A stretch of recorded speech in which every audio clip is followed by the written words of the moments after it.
Welcome back, folks. In this tutorial, I will be talking about how to create a full-on inventory system in Roblox. So over here, we got our backpack, and then down below we have our hotbar. And what's the difference? The backpack you can only add and remove items from the backpack. On the hotbar, you can do the same, but you can also select items as well. In this case, you can drop items and you have them selected.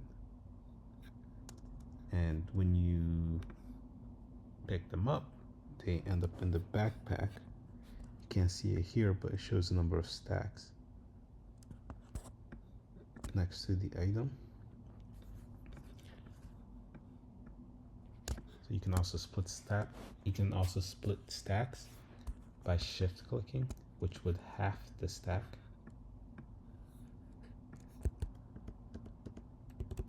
And we can also use the items as well. So this golden apple is supposed to heal the character. But first, let's damage him, because if you try to, eat the golden apple when the character is on full health, then you can't.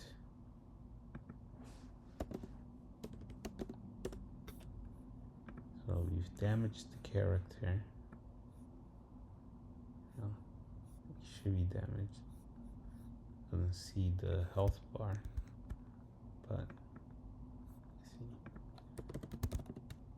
Maybe I did not damage him.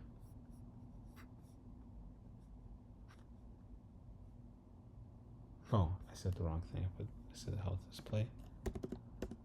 There we go. Okay. Now you can see when I click, I heal some amount, and my apple stack went down one. Click again, goes down one again. Click again, and then it's gone. And the character unequips. And to use the item, all I'm doing is while the item is selected, I just press. I just click the mouse button, and the item, if it can be used in that situation, then it's used. And here I have the moonflower. This moonflower does not do anything. It's just there to simply take up space in the inventory. I can unequip it. I think I accidentally deleted something in the Explorer. It's pretty funny. Can equip it. Yeah, I deleted my humanoid. But yeah, I can unequip the moonflower. And yeah, pretty cool. So now let's get into how do you make such an inventory system. Alright, so to begin, I'm going to talk about how I represent items in my system. So for one, the items are located in the server storage, and there's a prefabs folder, and this contains the items. This is pretty much the item template, I guess you can say, because we clone the items from this folder. So anytime we need duplicates, we go into this folder and then we clone these items. And so I've copied both of these into Workspace so you can see what these items look like. Nothing but a model, and inside the model is an accessory. And the accessory just makes it easy for us to weld the item, the handle part, to the character when we equip the item.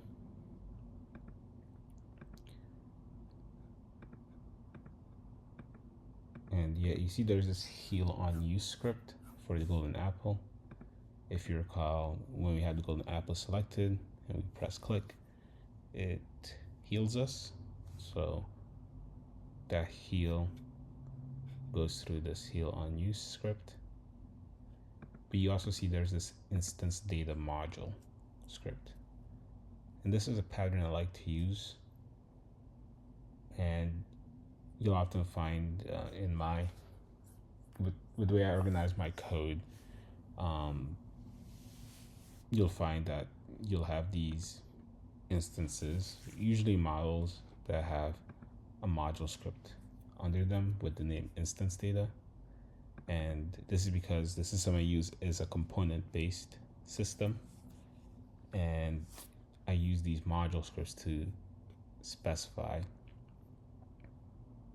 additional components on an instance. So what is a component?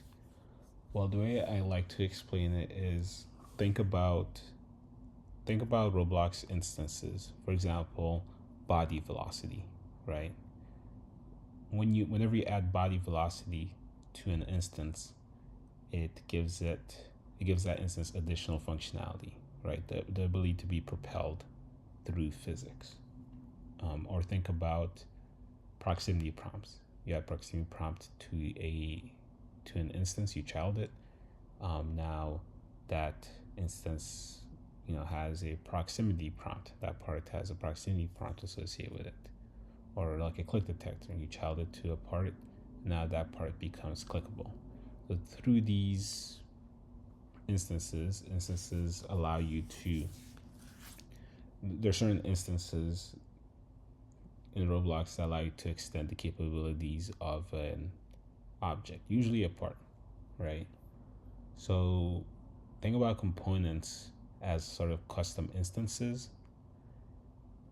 And yeah, so they're very much like custom instances. They allow us to extend the functionality of an instance, and as well as associate additional data to an instance. So in this case, you see that we have a couple of components associated with the golden apple. So these components are handler components. And so what these do is they pretty much define how we should respond when different storage actions happen. For example, if the user selects the golden apple on the hotbar, right? They select it, and so it pops up on the hotbar. Then we might want to do something special. In the case of the golden apple, we want to equip the apple into the character's hand. And when they deselect it, we want to unequip it, right? So these handler component allows us to respond, allows different items on the hotbar to respond to these hotbar events how they wish. For the hotbar selection handler component, this specifically allows you to respond to the selection and deselection behavior. And then here we also have the active action handler component. These are actions that you can perform while an item is selected on the hotbar. So for example, while I have the golden apple selected, I could either do a use item action. That's when I click, and in the case of the golden apple, we heal when we use the item. Or I could also, while the golden apple is selected, I could also unequip it, right? When I press backspace, that's when I drop the item into the world. So that's another action I can do while it is selected on the hotbar. And this tool prefab, this is just a reference to the accessory inside the model. The reason why I like to keep a reference here is because obviously if you look at golden apple, you look at moonflower, the accessories are named different things. But in the code, I often find that I want to just generically refer to the tool, to the accessory. I call it tool prefab, accessory, same thing. I just want to generically refer to the accessory regardless of its name. And so that's why I keep this tool prefab reference. You see I do a similar thing in the Moonflower. In the Moonflower, you might notice that we don't have a use item action handler because, as I said earlier, the Moonflower doesn't do anything. So you can only, unequip it. And then, once it's selected, it'll equip it onto the character, but you can't actually use the item. So that's why you see that difference there between the two. And then here you have your protos. And so protos are another central part of the system. So the way to understand protos is that, think about when you have multiple instances of an item. For example, let's say you have a gun item, right? You have multiple instances of a gun. There's going to be data that is shared across all those instances, right? For example, the maximum ammo of the gun is going to be the same, right? Shared data across all of them. The reload time is going to be shared across all of them, right? So there's data that is shared across all of them. The name of the gun is going to be shared across all of them. So similarly, for the golden apple, we have data that is shared across all instances of the golden apple. And this shared data is important because, for one, it's a memory concern. So like you save on memory by sharing this data rather than duplicating it. And number two, when you want to modify shared data, you only have to modify it in one place because you didn't duplicate it. So it's very easy to make changes all across the board when you just have one place to modify. Number three, it also acts as a sort of unique identifier, right? So if every instance has a reference to this shared data proto, right? Through that shared data proto, we can know that, okay, these are the same. These are both golden apples. So in a way, it is a storage of shared data, but the reference to that shared data acts as a sort of identifier to uniquely identify that, oh, hey, this is a golden apple, to uniquely identify this instance. And so we segment that shared data into separate protos, I call them. So you have the sortable entity proto and equivalent proto. Sortable entity proto stores data related to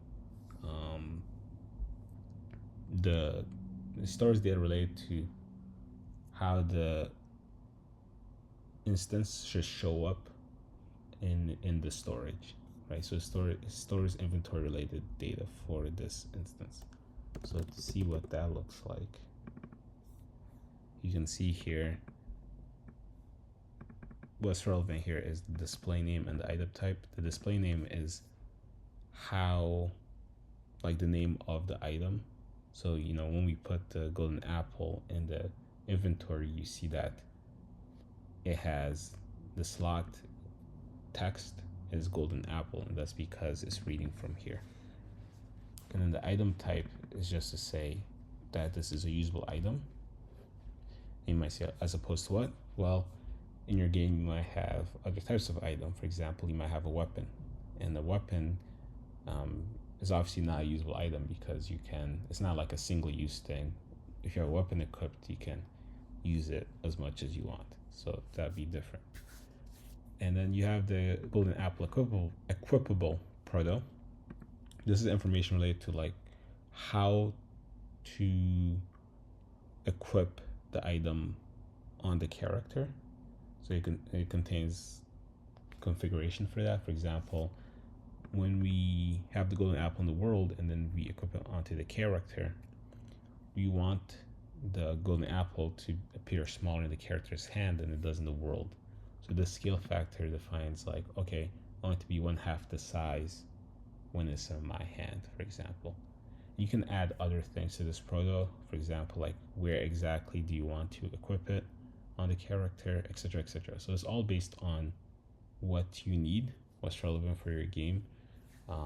That's the sort of information that you store in these protos.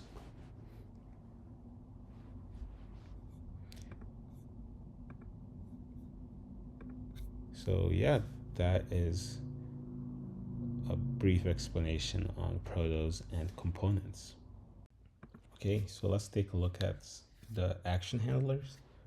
So the first one we'll look at is the hotbar selection handler component.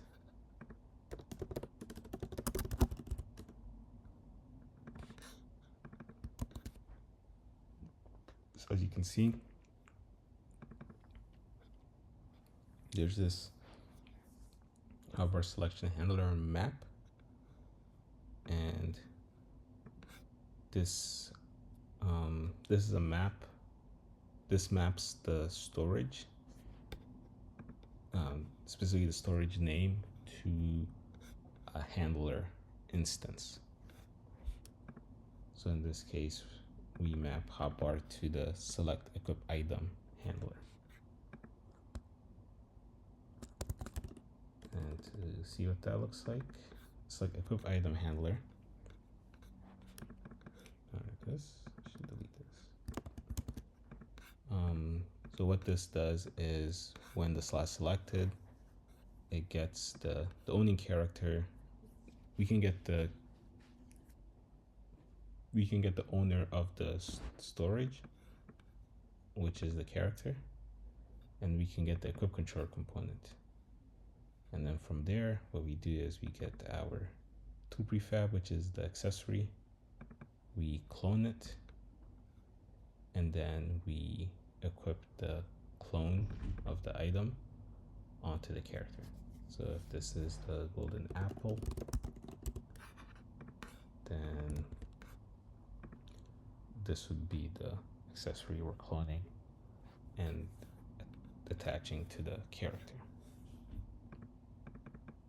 And here, basically the way this works is I've designed this in such a way that you can chain handlers.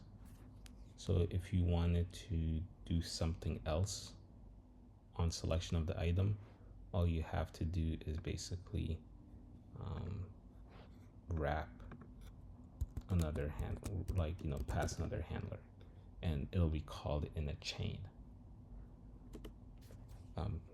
So for example, I'm trying to think, what would be an example?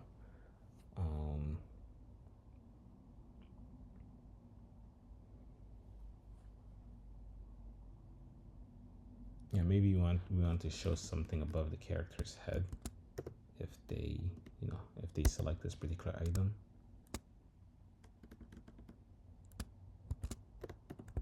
Then you might have show something above head on select handler, right? And when you pass that in, then it would call onslaught selected, onslaught unselected on that. So you can chain these handlers for selection as much as you want. And yeah, so these handlers, so not only does it handle selection, but it also handles what should happen when we deselect, so we can properly clean up. So here for equipping, we just unequip that clone, the accessory that we cloned on the character. We just unequip it, and then we call the onslaught unselected of the chained handler. So that's the select equip item handler. And then for performing actions while the item is active, we have the hotbar active action handler component. And this is what that that looks like. So this one takes in the slot that we are performing the action on, gets passed to this from the hotbar component, and also the action. So either use item or unequip in the case of golden apple, but this could be anything depending on the needs of your game. And so we find the handler associated with that action, and then we call it. So examples of those handlers would be, for example, use item action handler, which calls the can use bindable function on the item to see if the item is usable. So for the golden apple, where we heal the character, can use gets hooked to this can use function, which checks to see if the character has health that is less than their maximum health, and that means that we can use the item to heal them. Otherwise, it doesn't make sense to heal because they're already at max health. And if we can't use the item, then we just return. But if we can use the item, then we call the use bindable function, heal the character, and then we remove a stack of the item from the storage. And if we have other chained handlers, then we call those.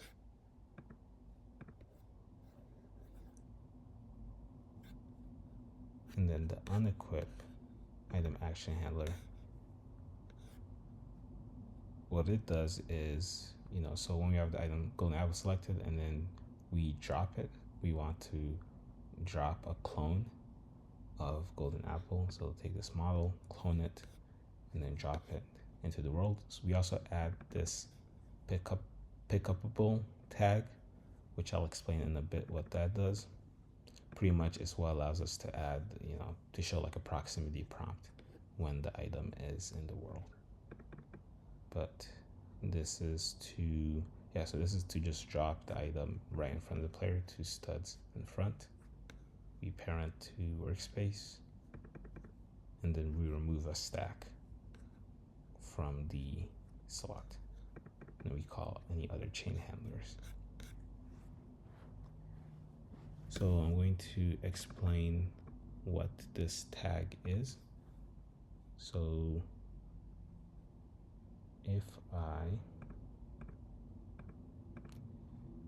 what does it mean to add this tag? Well, one thing I like to do is, if I have multiple instances that use the same script, I don't like to duplicate the script. For example, if I go to prefabs, I go to scripts, there's this pickup script. And then this pickup script, because the moonflower and the golden apple can be picked up, I want the pickup script to be on both of them, right? But I don't want to duplicate it, because that means whenever I want to change the pickup script, I would have to change the script in both of these. So instead, what I do is I have one pickup script and I clone it into each of them. And then how do I clone it? Well, I clone it using tags. So you can see that right now it doesn't, but when we unequip the item, I add a pickupable tag. So it'd be equivalent to, adding this. I'm just doing it at runtime when they drop the item. And so how do we clone the pickup script? The way we do that is through the script collections script in server script service. So basically, if it has a pickupable tag, once the pickupable tag is added to an instance, I whatever script is in this table, I will clone it into that instance. So that's what you see here. If instance is added with that pickupable tag, then I will simply go through the script collection associated with that tag,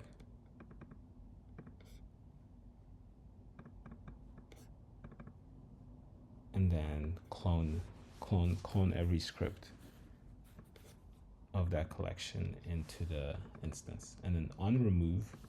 And this on remove gets fired when you either remove the tag explicitly by calling remove tag on the instance, or you or the parent, you set it to null. You set the parent of the instance to null. Then this on removes would get called, and then this would just destroy all those scripts. You know, on pick up all those pickupable scripts. I keep saying that. And if there were other scripts, it would destroy that off on the instance. So what does this look like?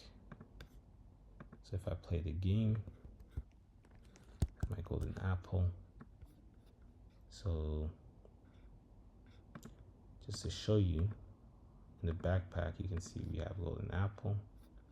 And then on the hopper, we have the golden apple and the moonflower. And then right now, the golden apple doesn't have any tags. You know, that's what it looks like right now. But if I were to backspace, oh shoot, I deleted something. If I were to backspace, then you can see that there's a proximity prompt that shows up. So you can see that the golden apple that I just dropped has this pickup script on it. And that's because of that script collection script. So what does this pickup script do? Well, what it does is it creates a pickup prompt attachment and then parents it to the handle part of the tool prefab, which is just this accessory. And then it creates a prompt object and parents that to the pickup prompt attachment. And then it also has this prompt object triggered. So this is when we get close to the proximity prompt and we press, in this case, E to pick it up. Then what we do is we destroy the prompt. We remove the pickupable tag because now we're trying to store it in the inventory, so it's no longer in the world. And then we add it to the character's backpack. Add one stack to the character's backpack. So you can see when I press E, one stack. It's hard to see, but if I remove this here, you can see now there's two stacks. The character's inventory.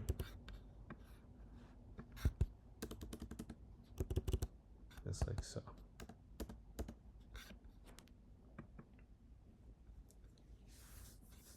So that is that. Okay, so now let's talk about how we represent our storage system on the backend.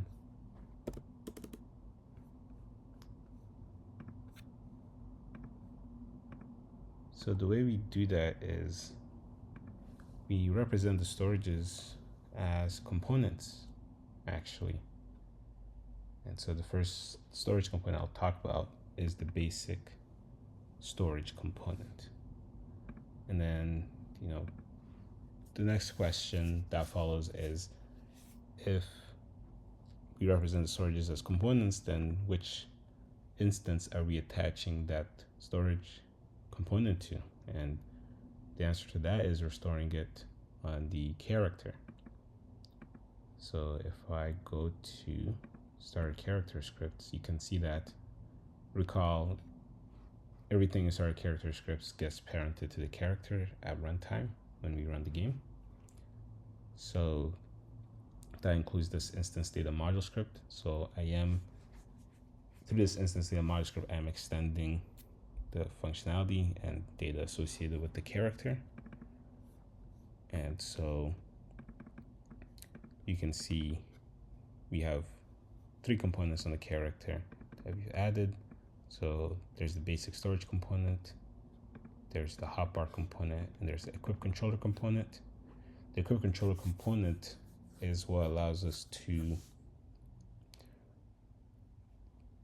it makes it easy for us to equip items onto the character.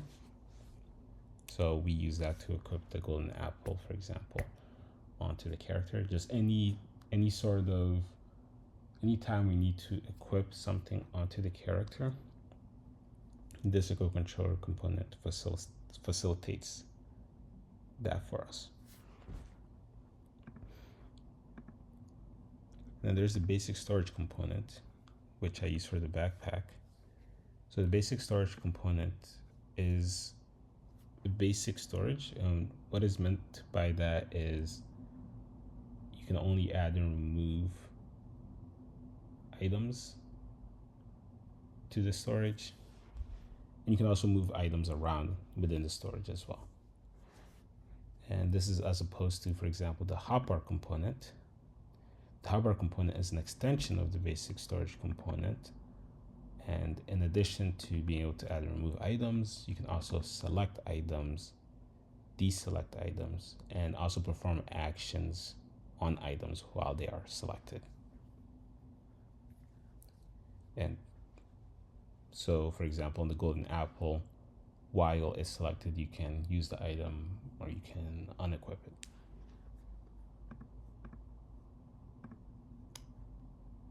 So you can see there's a couple of parameters that are passed to these components to instantiate them. There's the name of the storage, and this is just any generic thing that we want to name the storage. There's the starter entities folder. This is so that when the storage is first created, it's loaded with some starter items. So this is the folder where I can show you this folder. Yeah, so this is just the items folder. So we're just saying that, okay, we want to, clone 2 golden apples from that folder, 2 moonflowers from that folder, and then put it in our storage.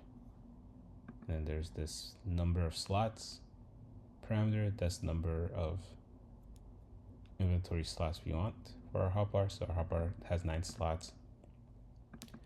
And this is our parent folder. So whenever we add items to our storage, they will be parented to this folder. So that folder is these two. So for the hotbar, it's this folder. And then for the backpack, it's this folder. And then this last parameter is just the owner of the storage. So that's just our character. So let's take a look at the basic storage component. I've just explained the parameters. So yes, so to initialize the storage, one of the things we do is we create slot instances. And what is a slot exactly? So under Replicate Storage Assets, Modules, we have our slot class. And it's very basic. It has the index of the slot. It has a storage reference. This is the storage that the slot is in. So if this slot is part of the hotbar, it's a hotbar slot, then this would be referencing the hotbar component. If it's the backpack, it'd be referencing the basic storage component. This entity is the entity we're currently storing in the slot. If the slot is empty, then this is just nil. And the num stacks is the number of stacks of that entity we have in the slot. And here you can see we loop through 1 to the maximum number of slots, create an instance of the slot with that index, add it to our slots table, list of slots, and then we set the storage reference of the slot to be itself, which is just the storage component.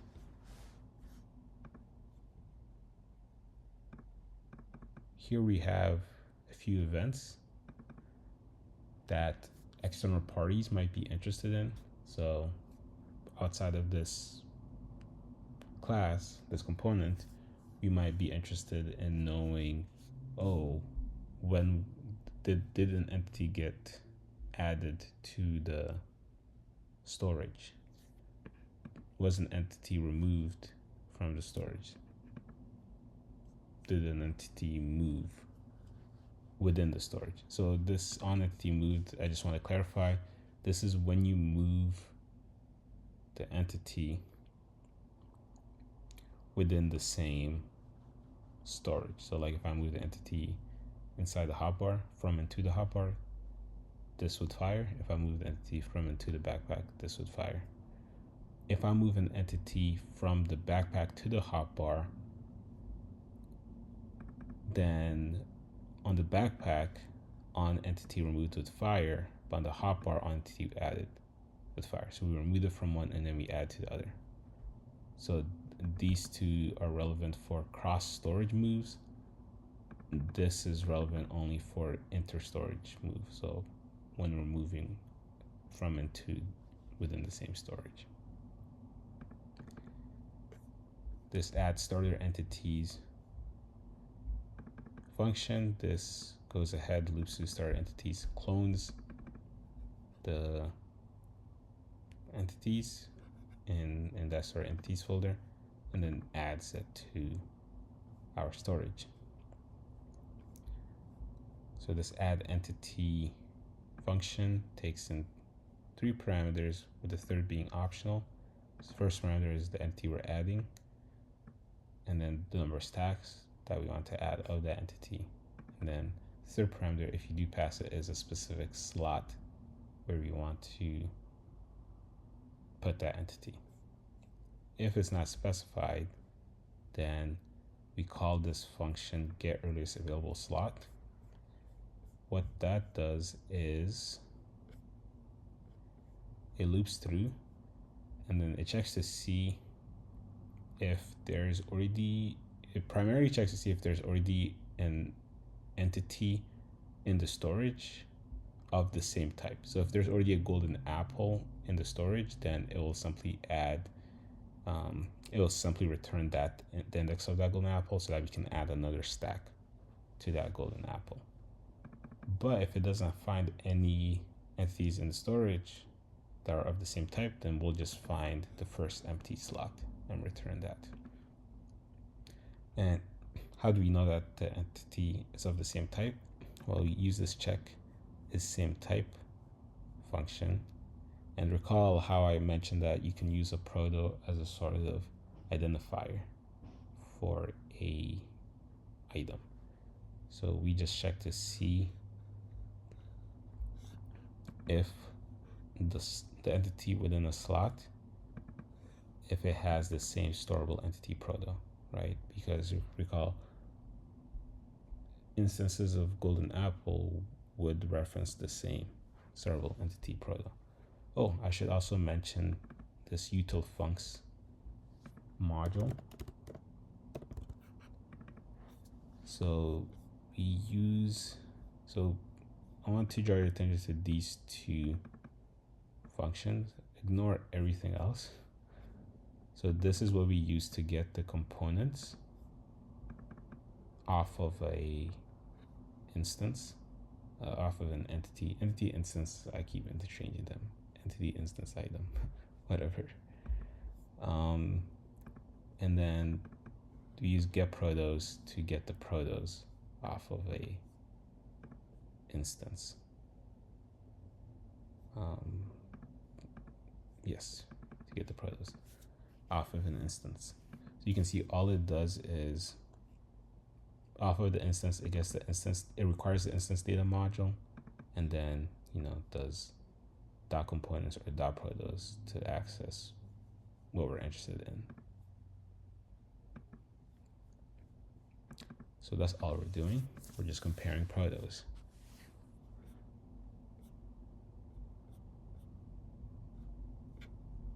And so that's what happens if you don't specify slot index. If you do specify slot index, then we simply call isMovePossible to see if that slot is available.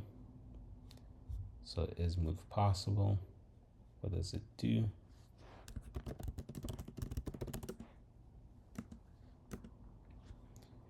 All it does is it checks to see if the slot is either empty or the entity. If it's not empty, then it checks to see if it's of the same type as the entity you're trying to move into that slot. If either of those conditions are true, then we can say, yes, you can move the entity into that slot.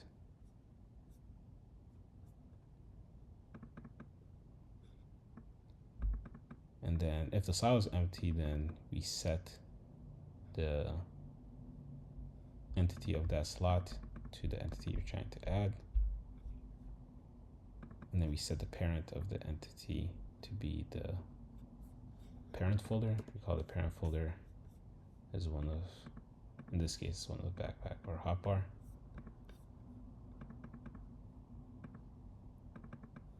And if the slot was not empty, then we just set the entity you're trying to add, we just set its parent to nil. Because why do we do that? Because we're gonna go ahead and add an extra stack. So if the slot is empty, then we set the slot's entity, but if it's already occupied, then that means that the entity is already set.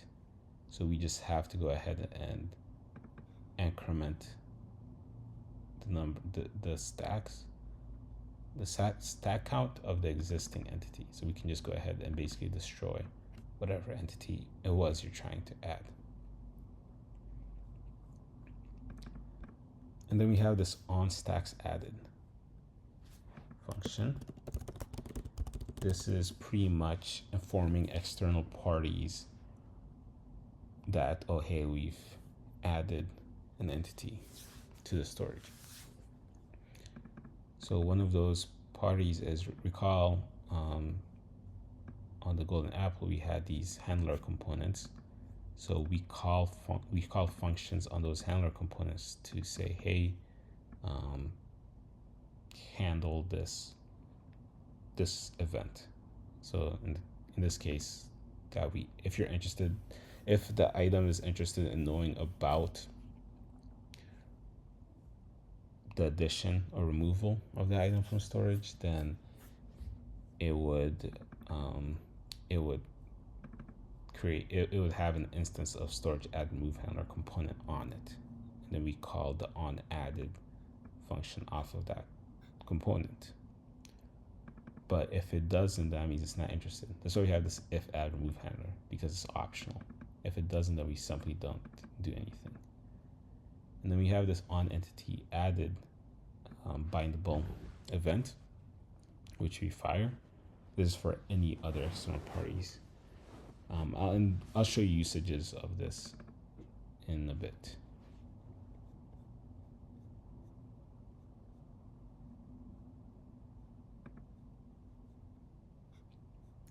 So yes, that's your add entity function. And your remove entity is not too difficult to understand. We can remove some number of stacks from a slot. So if you have a golden apple in the slot, we can say, okay, we want to remove 2 stacks from that slot, and we subtract the number of stacks. If you don't specify the number of stacks, then we're going to assume that you want to remove all the stacks, right? So that's what this is doing here. And onStacksRemoved is similar to onStacksAdded, in that we call the onRemoved instead, and then we fire onEntityRemoved. And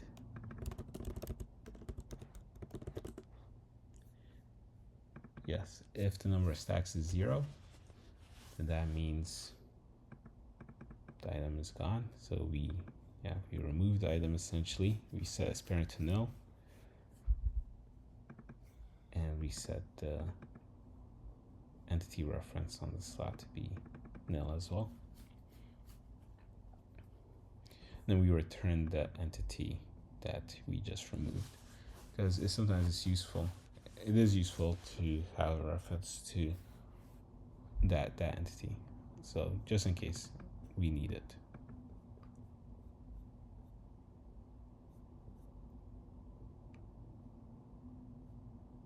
And that is actually what we do here for the try and move entity to storage. So this is the function you use to move items across storages. So like from hotbar to backpack or vice versa. So the first thing we check to see is it even possible to move the entity from one slot to the other. If it is, then we remove it from one storage, right? The current storage, so we use self, and then we add it to the destination storage, right? And then you can see here, we use the entity that was returned from remove entity, the entity that we just removed, and then we add that to the destination storage. Then we have try and move entity in storage. This is for moves that you do within the same storage, like I said before. So from into the hotbar, from into the backpack within the same storage. So this doesn't require as much thinking. So this is simply just subtracting stacks, adding stacks, and then we fire the onEntity moved event. And then you have the try move entity from to. Think about this one as like a catch-all. So it can do movements within the same storage, like from to the hotbar, from to the backpack, and it can do across storages, from hotbar to backpack and vice versa. All it requires is the from slot index. That's the slot that you want to move from, and then to slot. This is the slot instance that you want to move the item to. And this could be within the same storage or a different storage. And depending on whether that slot is the same, is in the same storage or is in a different storage system, we call try and move entity in storage, or we call try and move entity to storage. So that's what I mean by this is a catch-all, and that it can do any sort of storage movement. So that's basic storage component.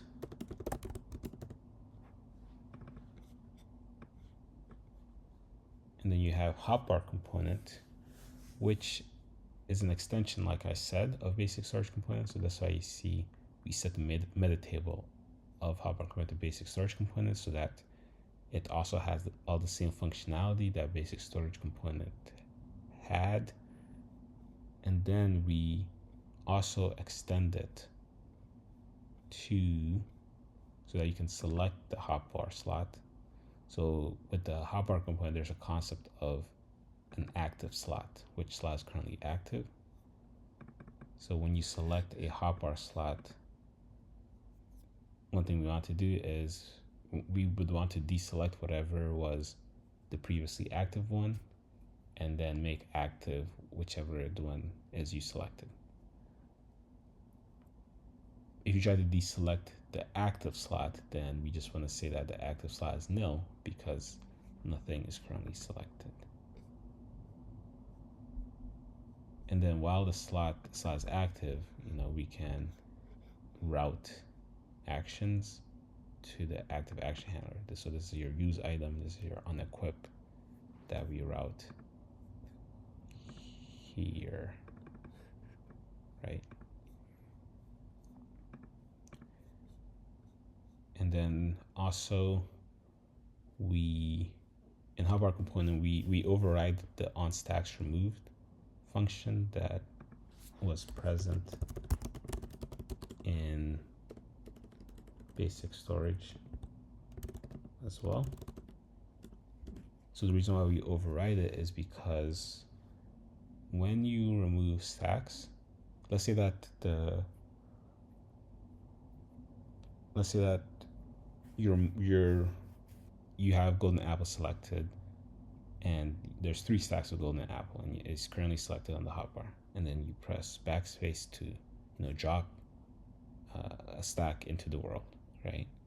And you keep pressing backspace. Eventually, you run out of golden apples, and the number of stacks is 0.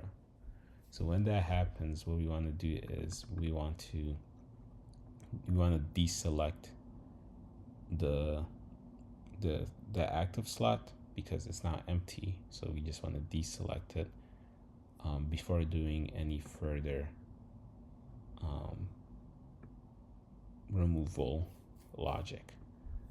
So you can see we deselect that active slot, and then we call the onStacks remove the base. So base is just the basic storage component. So we call this basically, right? So all we've done is we simply extended onStacks removed for the hotbar component.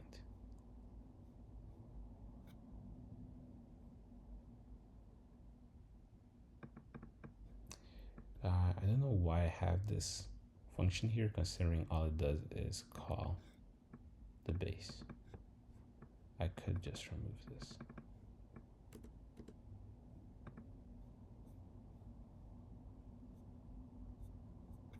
So yes, those are our 2 storage components, and that's how our backend looks like. Next, I'm going to talk about how we bridge the back end to the front end client side. All right, now I'm going to talk about how we send this data over to the client. So we do this through this inventory server dispatch script inside our character scripts. You can see that here. So when the game first loads and then this script runs, it loops through our storages, which is the hotbar and backpack component on the character, remember here, and it will hook onto those events and on the storage component. Remember, on entity removed, on entity added, on entity moved.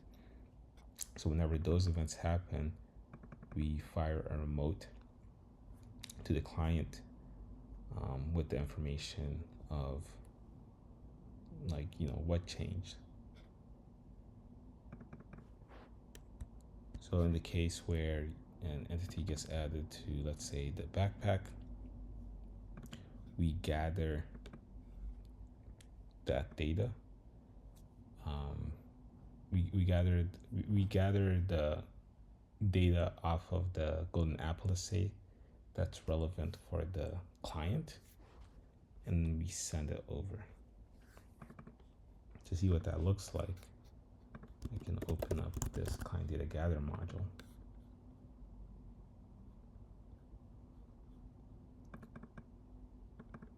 So you can see the first layer is that we gather the slot data. So let's say you just added an entity to a slot. So what we do is we loop through every slot, or my bad. Yeah, so this is called gather client entity data. So we look at the components on the entity, we look at the protos, we send the protos over to the client because this is something that the client would be interested in. For example, as I said before, the golden apple has information like the display name, which is how like the name of the item. So that's something that we use to display the item text in the slot. So that's useful for the client, the UI. So yeah, we send all the protos over. We actually don't set the proto table itself. We just send the names of these protos, because the protos are in replicated storage. So the client anyways has this. It just needs to know which protos are associated with the entity. So if I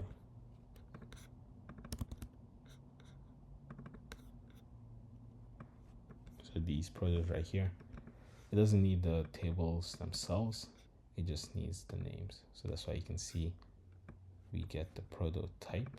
So that's going to be proto name. Prototype might be like, oh hey, storable entity proto, and then the proto name would be golden apple storable entity proto. So it's pretty much to say that, oh, for the golden apple, its storable entity proto is the golden apple storable entity proto. And that's what we use to get this information on the client end.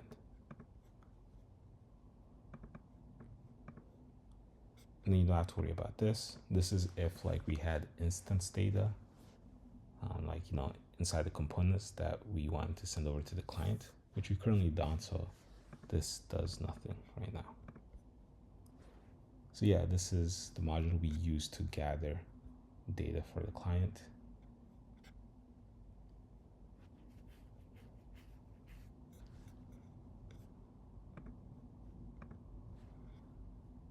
And then we send it over. So when we send it over to the client, that is received by this character client manager. This manages all the client related things for the character. So you can see we're receiving those events, those on item added, on item moved, on item removed. That was fired in the inventory server dispatch. And so here,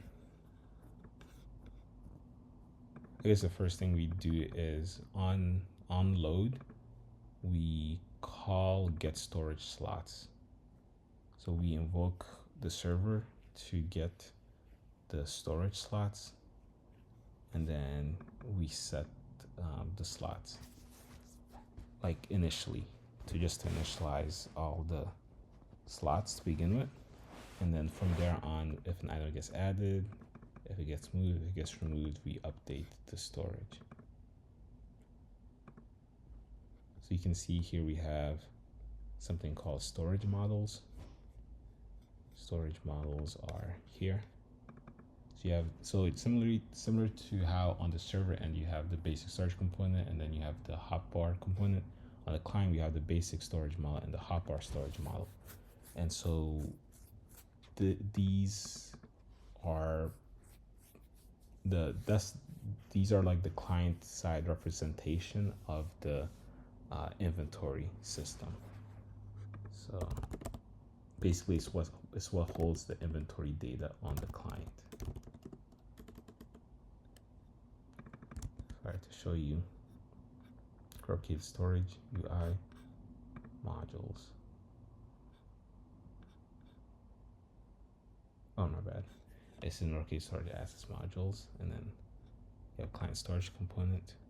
It's client storage model. Sorry. It's very similar. Here when we say entity on the client, and entity is just whatever data that we sent from the server, right? Recall that client data gather module. It will create a slot, but the entity here being referred to is just a table of all the client, all the data that the client is interested in. It's not the actual, model. It's not going to be the golden apple model, but rather it's going to be like, the protos of that model. Right. Actually, right now it's just the protos of that entity, right? So we are reusing the slot class for the client as well,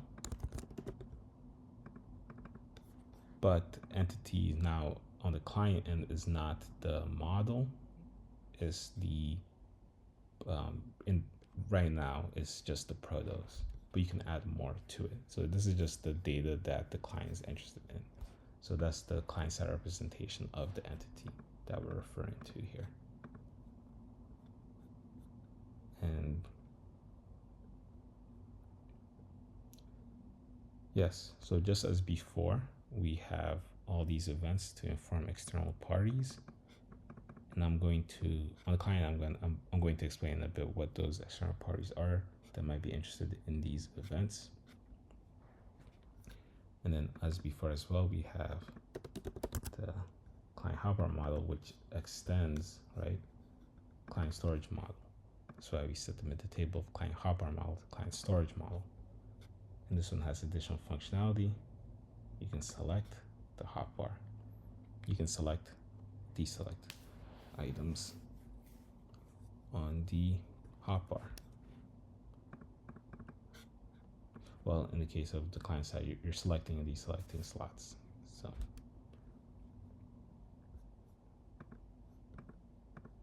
yeah, it's very similar. This is just the client side version of what we had on the server. So I mentioned I'm going to talk about what the clients of these are. I'm going to talk about that right now. So whenever this model changes, whenever the client side representation of the inventory changes, and that could be due to adding an item, moving items to different slots, we want to inform the UI to change, right? How do we do that? Well, if I go to Starter GUI, you can see I have this backpack image. Those are the image labels for both the hotbar and the backpack, respectively. And they also have components on them. So the backpack image has a storage UI component. So this is responsible for rendering all the slots onto that image frame. So it's responsible for all the UI rendering, changing the text of slots, dragging and dropping slots, all that stuff. And you can see that as a reference, it takes as a parameter, the first parameter it takes is the storage model. So in this case, it takes the backpack storage model. And then if I were to open up the storage UI component, it hooks onto those storage model events that I just showed. So on entity added, on entity removed, on entity moved. And what it does is it redraws the slot. So for example, let's say that you added an entity to the backpack, it would redraw that slot in the backpack. So what does redraw slot look like? It calls slot draw func.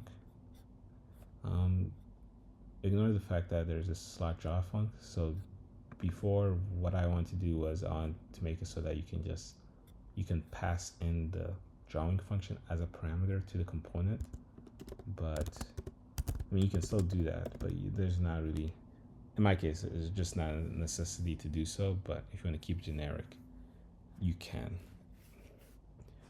So yeah, so what we do in that case is that we redraw that slot. So the slot here is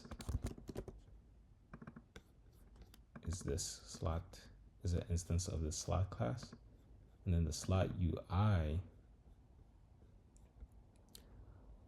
It's probably easier if I just show you like what the parameters are first.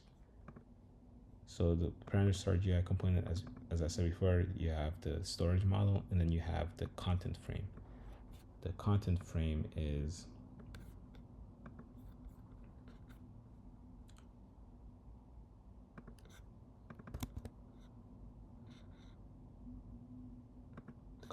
like the where we will actually be UI element, where the frame where we're gonna parent our slots, UI slots, to this content frame.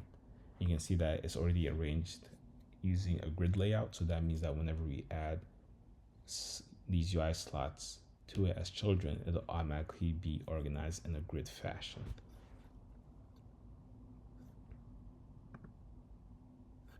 So there is that.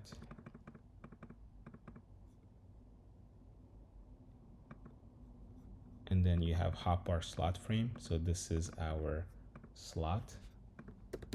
So this is the slot UI itself, which we would clone and parent to this content frame. You can see it also has an instance data because it has a slot UI component, which I'll explain in a bit. And so that's that. So that's what the slot UI is referring to, is the slot frame. And we're able to edit the text, because there's this tool name. Tool name is just the text of the item. And then the hotkey number, ignore that it's called hotkey number, but this is supposed to be the number of stacks of the item. So you can see that we update those UI elements with the name and the number of stacks.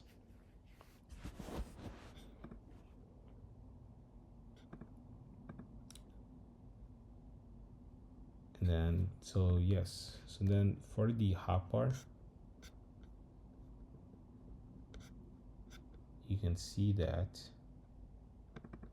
we have the hotbar UI component.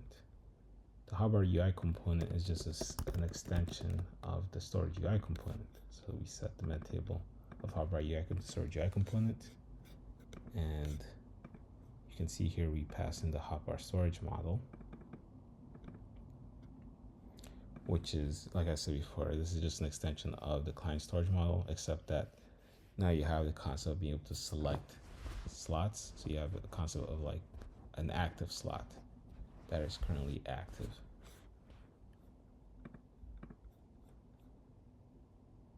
And there's this magnify on select, which I'll explain later. So in addition to all those events that we hooked in the storage UI component, we also hook onto the onslot selected and onslot unselected events of the hotbar model. And what this does is it fires,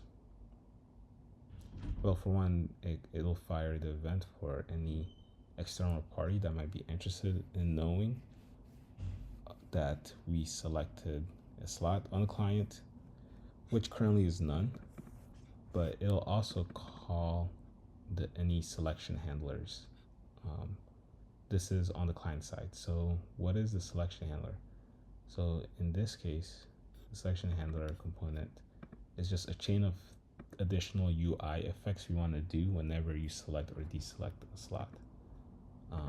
And so for the hotbar, one thing we want to do is when you select a slot, we want to magnify the slot. To show you what that looks like. pass in a magnification amount, how big you want to magnify it. And then there's this UI util funcs that just scales that slot. And if you want to do other UI effects, it would just call further into that chain. So let's just say hypothetically you might want to, let's say that hypothetically you want to show a star above the slot. Then you might have show star. You go here, you would have a show star on select, and then you can keep chaining it further and further.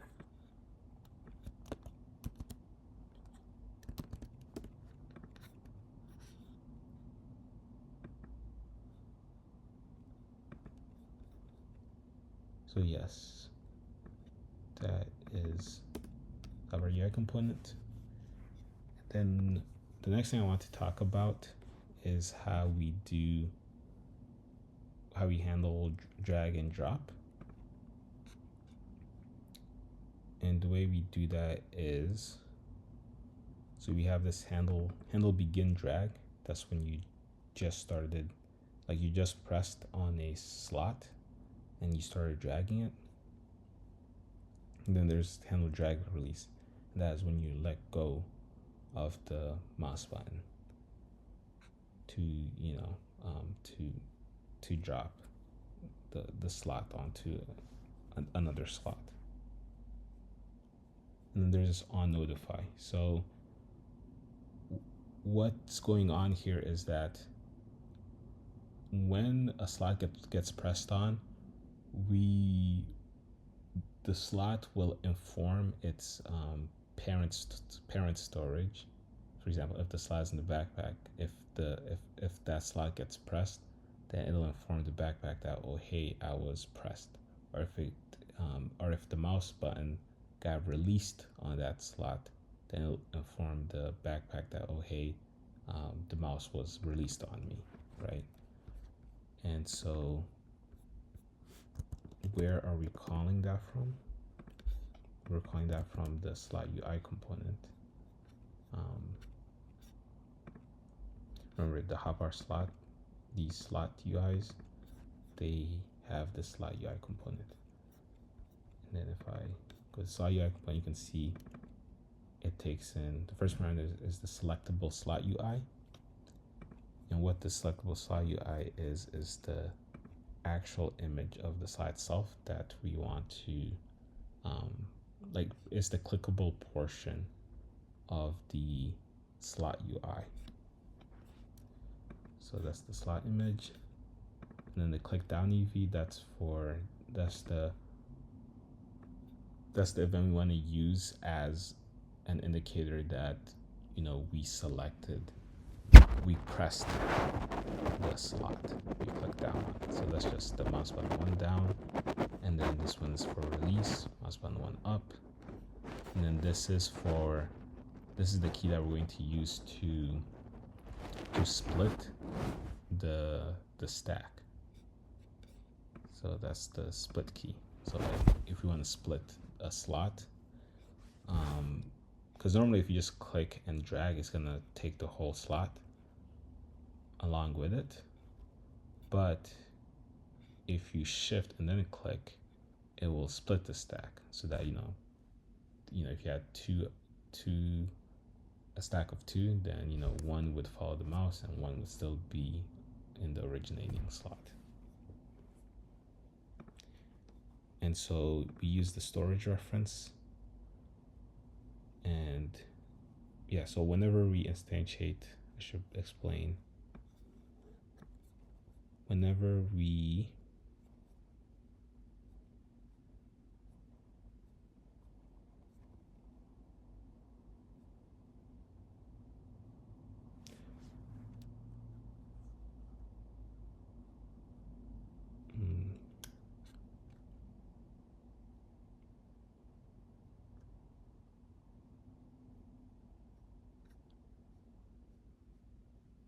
Right. So when we first create these slots,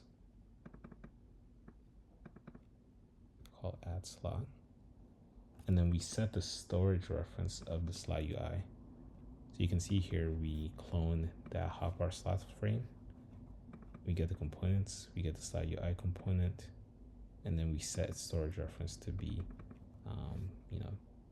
this storage component. And through the storage reference, it is able to notify the parent storage of these events. So let's say that a click down happened. It will see if we should split based on the remaining parameters. In this case, that's whether or not the shift key was pressed.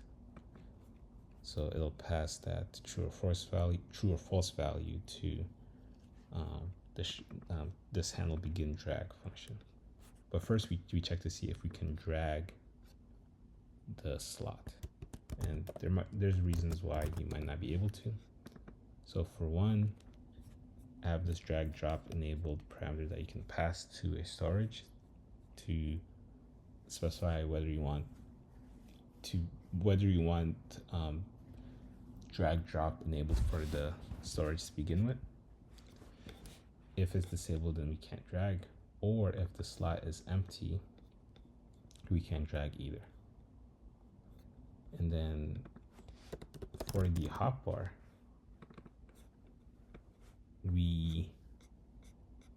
those constraints are also present, or wrong one, the hotbar UI component.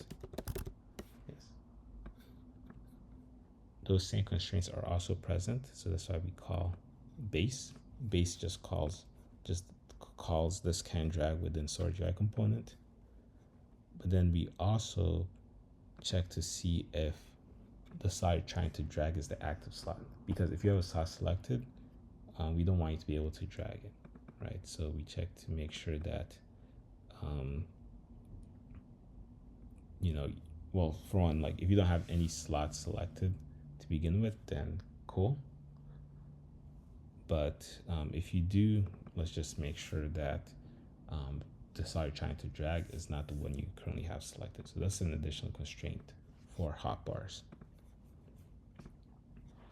And then, so when we can drag, we call this handle begin drag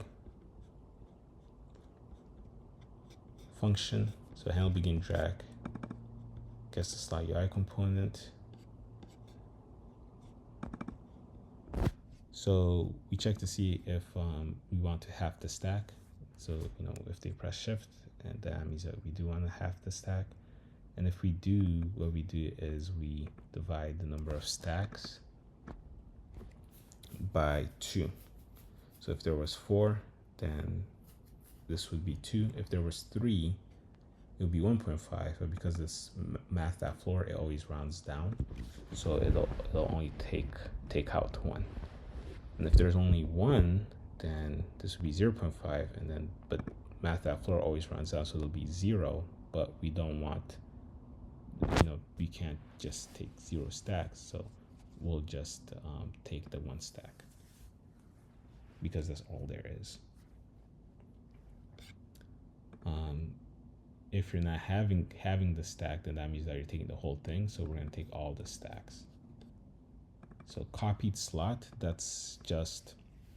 this represents think about this as the slot that gets dragged with the mouse. So that's the stack that's being dragged with the mouse to be, put into another location. So the number of stacks here depends on, you can either read the whole thing or like half the stack. And then we set the slot index. Then this doesn't matter so much. We set the entity to be the same as the originating slots entity. So if it was a golden apple, this one that we're copying to the mouse is a golden apple as well. The storage reference is the same. And then we clone the clickable portion of the slot UI component. We clone it. We set the Z index to 400 so that it shows up on top. So that because when you're dragging this with the mouse, you want this to be over everything. We set the UI text that shows the little UI text on the bottom left-hand corner that shows the number of stacks. We set that to be equal to that, to the num stacks of the copied slot. And then we set the parent of this slot clone to be the screen GUI, because we're going to be dragging this across, the screen.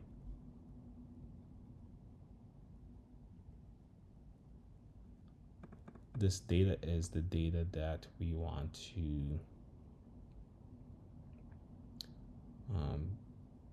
this data represents like the state that we want to persist when we're dragging this across.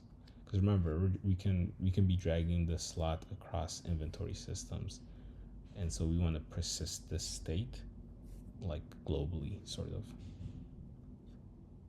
And we use the mouse drag service to persist this state.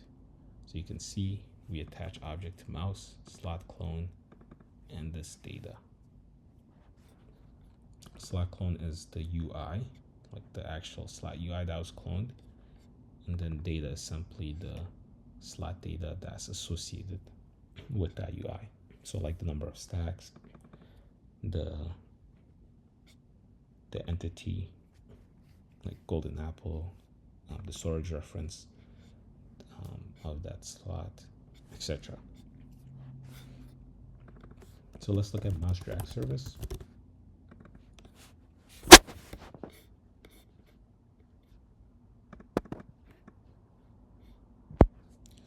So here what we're doing is we're anchoring the slot, the slot UI to the mouse position, so that when we move the mouse, the slot follows.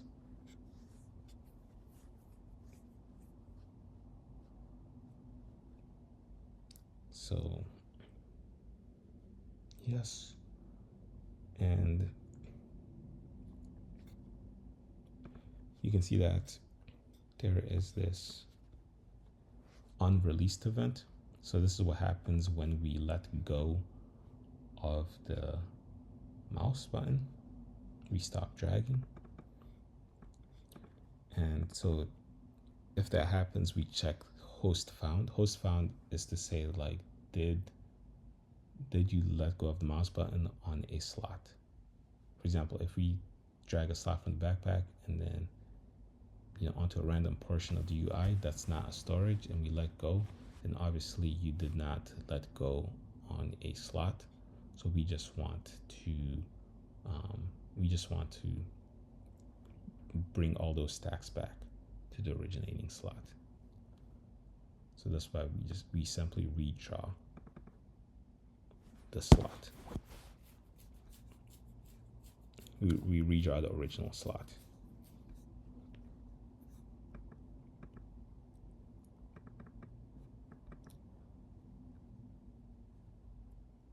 But yeah, once you start dragging, then we redraw the originating slot. So like, let's say that there was 4 stacks, and then you dragged away 2 stacks, right? So we want to update the originating slot to show only 2 stacks because you took away 2. So that's what this is doing. And then this is just to persist the slot data.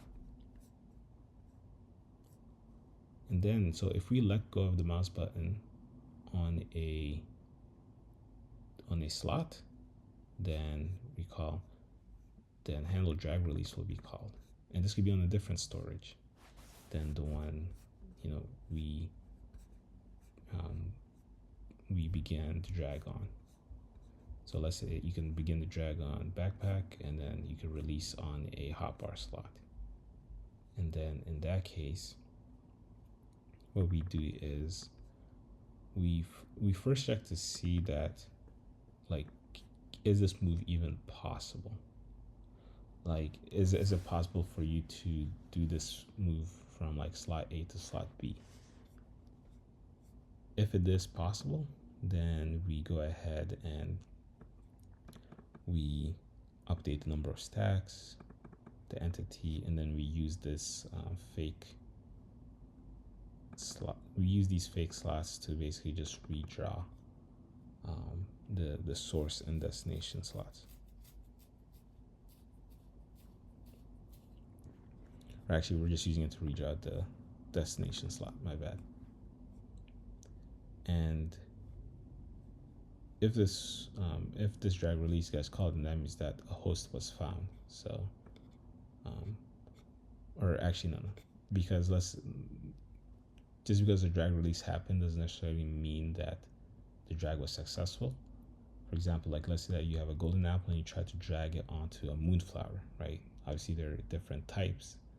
So, although you release on a slot, that slot is not of the same type. So is move possible would be false. And so we'll say that the host found is false, and then those stacks will go back to the originating slot. So regardless of whether, it was a valid slot or not that you released on, we want to just remove the copied slot from the mouse. So we just destroy that UI clone that's accompanying the mouse.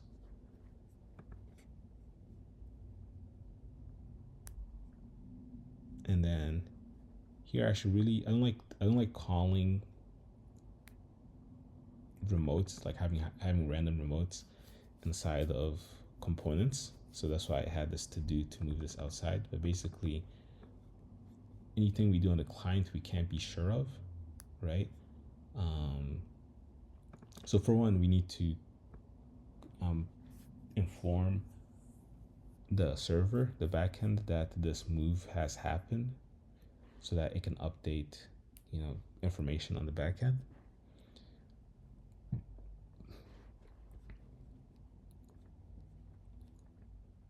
And then recall when we do modification on the back end will also then again, because those add entity, remove entity events fire, and then they call on the client remotes, and then so like it's almost like the updates is happening twice, because recall, well, it's not almost, it is happening twice. So recall, whenever these events fire, we call add entity, remove entity on the storage model, and then the storage UI components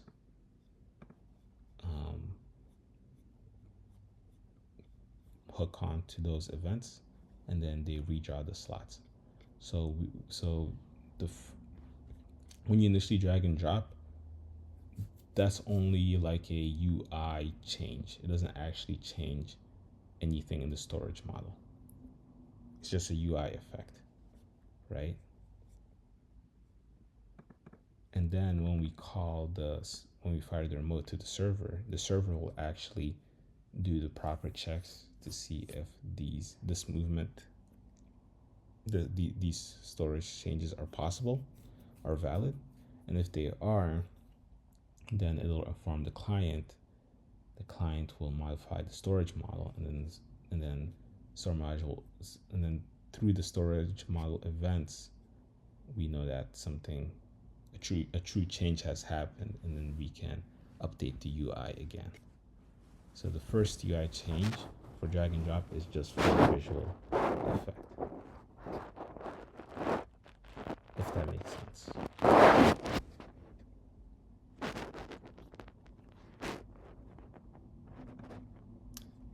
And so yes, that is our front end code. So from there, I'm going to talk about how we send input to the server. So recall, for one, when I play the game and I press 1 to I'm able to press 1 and 2 to select different items on the hotbar.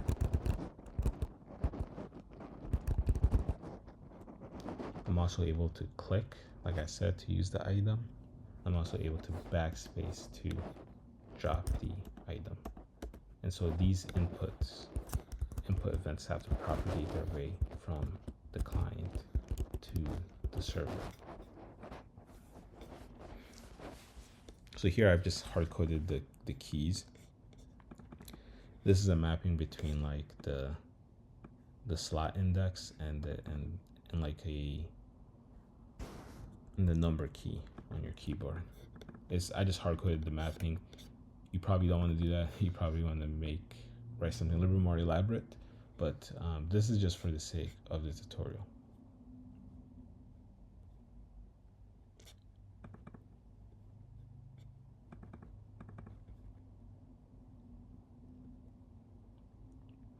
So you can see I use context action service to bind all those keys 1 through 9 to this hotbar key pressed function. And when any of those keys are pressed, I fire to the server telling it, hey, this slot was pressed, basically. And then when the server receives that,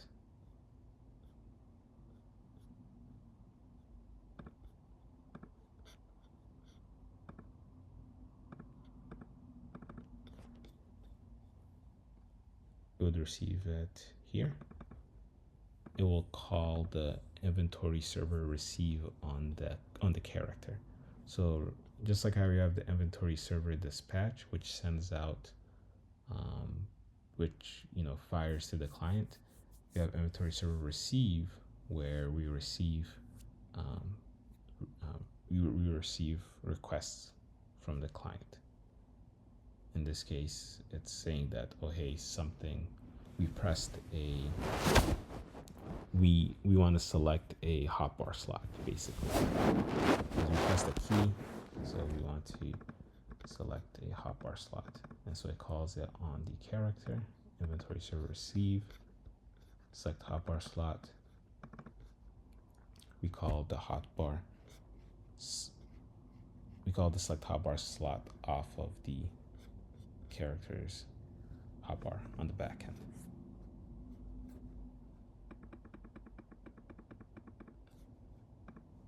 So there's that.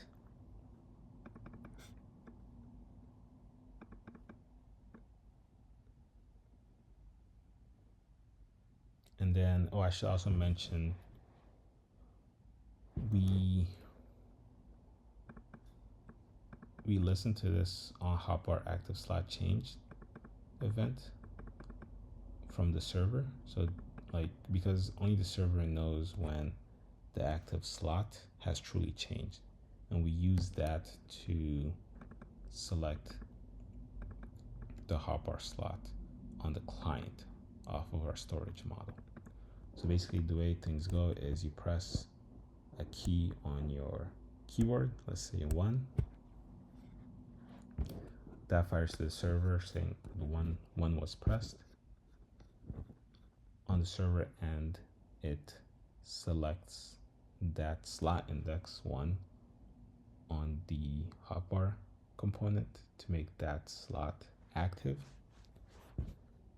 And when that slot is made active, this on active slot changed event fires, and then inventory server dispatch hooks onto on active slot change, and then so it calls the client saying that, oh hey, the active slot was changed, and it's this index that's now active. The client gets that, and then it selects that hotbar slot. And obviously, recall the hotbar UI component hooks onto those hotbar model events, and then it'll use that to call onSelect, will call any selection handlers for the UI. So this would be like our magnify on select. So that's what magnifies the slot on select.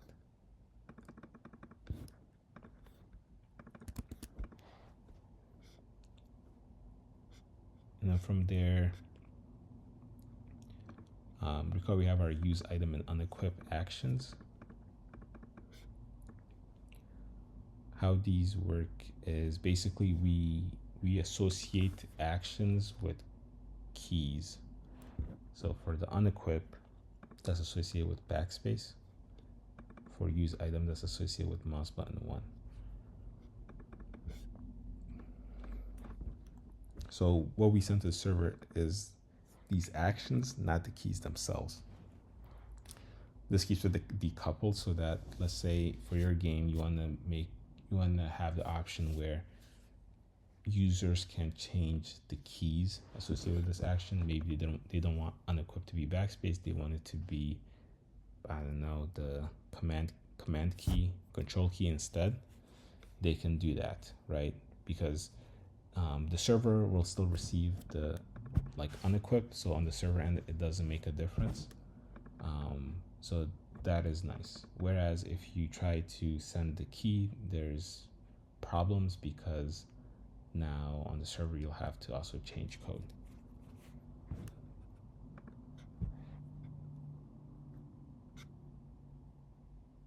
So what we do here, when you select a slot, let's say that you selected the golden apple, we look at the protos. Based on the protos, we can determine what actions should be supported. For example, if you look at the storeable entity proto and we determine that the item type is a usable, then we know that this this item should support the use item action. So we add that to our action set. If it has an equipable proto, then we know that the item should support the unequip action. So we add that to our action set. And then so we loop through our action set at the end of the day, and then we bind the keys associated with each of those actions, backspace and mouse button 1, to this handle action wrapper function. And so when either of those keys are pressed, then we call the handler func. The handler func is just it's a reference to the function associated with that action. So it handles that action. So we call the handler function associated with that key or that action. So in the case of use item, what we do is we fire this on hotkey action triggered event to the server. We say, okay, this is the storage that we're firing this on. And then this is the action that occurred.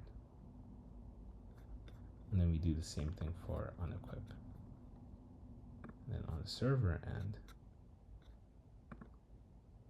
when it receives this, we receive it here. And then the call do active entity action on inventory server receive off of the character. And it will call do active entity action on the hotbar.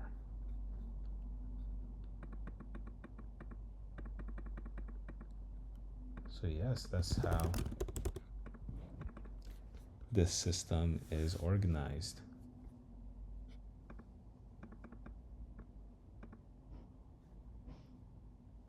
Well, I also want to mention, just like how we use the protos to determine what actions are valid for an item on the client, in the same manner, for this instance data, one thing you can do is, based on the proto of the protos on an item, you can automatically determine how you which handlers apply for that item. So you can dynamically generate these components. You can have some helper function somewhere that automatically creates instances of these components and adds handlers based on the proto specification of the item. Anyways, yeah, that was a lot of information.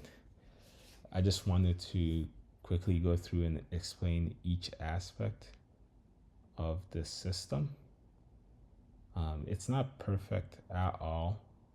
There's probably a lot of like messy code that, no, not a lot, but there's things here and there that, I wanted to clean up, but, I might just never get around to it. So I thought I might as well just make a video first and then I could clean it up later. I will make this place publicly available. It'll be in the description. And over time, I hope to clean up the code, make it as clean as possible. And if you have any questions, please ask. I have a Discord channel as well, so you can also go there and ask questions. And yeah, that is all. It's been a very long tutorial. Let me just play the game again.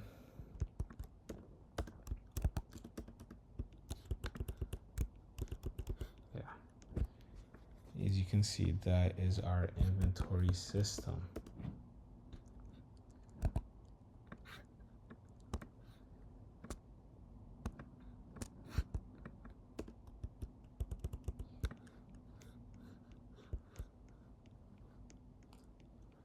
Feel free to subscribe to the channel.